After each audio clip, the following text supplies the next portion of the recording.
ఆస్ట్రియో arthritis అంటారు. ఆస్ట్రియో ఆర్థరైటిస్కి అంటే జనరల్గా వాటి లక్షణాలు ఎలా కనిపిస్తుంటాయి? ఆస్టియో ఆర్థరైటిస్ అంటే బిగ్ జాయింట్స్లో కనపడతాయి.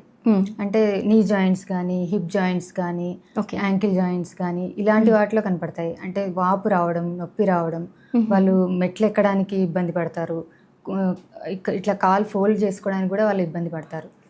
వాపు ఉంటుంది, నొప్పి ఉంటుంది, స్టిఫ్గా అయిపోతుంటుంది, మార్నింగ్ లేవగానే వాళ్ళు నడవడానికి కూడా ఇబ్బంది పడతారు.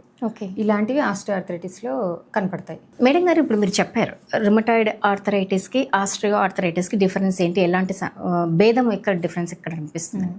జనరల్గా రుమటాయిడ్ ఆర్థరైటిస్ సమస్యతో వచ్చిన వాళ్ళకి ఫస్ట్ మీరు చేసేటువంటి మీరు ఇచ్చే సలహా ఏంటి, ఎలాంటి లక్షణాలను బట్టి మీరు ఇలా డిసైడ్ చేస్తారు? ఇది రుమటాయిడ్ ఆర్థరైటిస్ అంటే జనరల్గా మార్నింగ్ లేవగానే ఎక్కువ స్టిఫ్ అయిపోతాయి. ఫింగర్ జాయింట్స్ అనేవి స్టిఫ్ అయిపోవడము, కదలలేకపోవడము, ఇంకా వాపు రావడము, నొప్పి రావడము, ఇలాంటి లక్షణాలన్నీ రుమటాయిడ్ ఆర్థరైటిస్లో కనపడతాయి.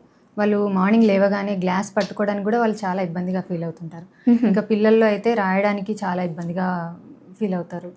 ఇంకా కొంతమందికి ఫీవర్ వస్తుంటుంది, దీనివల్ల లో గ్రేడ్ ఫీవర్ కూడా వస్తుంటుంది, అలసటగా ఉంటుంది, ఏ పని చేయలేరు, ఇట్లా కదలికలు కంప్లీట్గా తగ్గిపోయి కొంతమందికి ట్రీట్మెంట్ సరిగా తీసుకున్నప్పుడు అవి మొత్తం అన్ని జాయింట్స్కి పాకడం వల్ల బెడ్ రిడన్ అయ్యే అవకాశం కూడా ఎక్కువగా ఉంటుంది. అంటే ఈ సమస్యలన్నీ దే లోపం వల్ల వస్తాయి, ఎందువల్ల వస్తూ ఉంటాయి? ఇది రుమటాయిడ్ ఆర్థరైటిస్ అనేది ఆటో ఇమ్యూన్ వ్యాధి. ఆటో ఇమ్యూన్ వ్యాధులకి ఎలా అంటే కారణాలు అనేవి ఖచ్చితంగా ఉండవు. వీటి వల్ల వచ్చిందని మనం ఖచ్చితంగా చెప్పలేము. ఎందుకంటే అది రక్షణ వ్యవస్థ బలహీన పడిపోయి వస్తుంటుంది. ఆ రక్షణ వ్యవస్థ ఎందుకు బలహీన పడుతుంది, దాని కారణాలు ఏంటి అంటే ఒక కారణం మనం మానసిక ఒత్తిడి, టెన్షన్ అని చెప్పవచ్చు.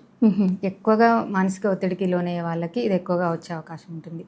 కొంతమందికి శారీరక శ్రమ లేకుండా ఓన్లీ మెంటల్గా స్ట్రెస్ ఫీల్ అవుతూ ఒకే చోట కూర్చొని వర్క్ చేసే వాళ్ళకి, ఫిజికల్ ఎక్సర్సైజ్ కంప్లీట్గా లేని వాళ్ళకి కూడా ఇది ఎక్కువగా వచ్చే అవకాశం ఉంటుంది. ఇంకా నిద్రలేమి సమస్యతో కూడా కొంతమంది బాధపడుతుంటారు.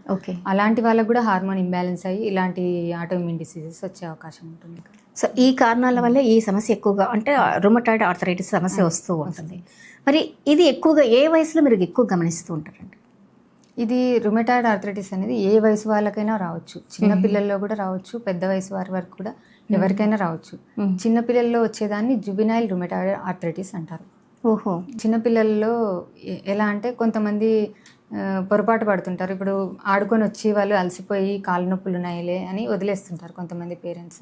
అలా కాకుండా ఇనీషియల్గానే వాళ్ళు ఎందుకు వాళ్ళు పెయిన్స్ అంటున్నారు అని చెప్పేసి ఇనిషియల్ డయాగ్నోసిస్ ఉంటే వాళ్ళకి తొందరగా క్యూర్ చేయడానికి మనము అవకాశం ఉంటుంది.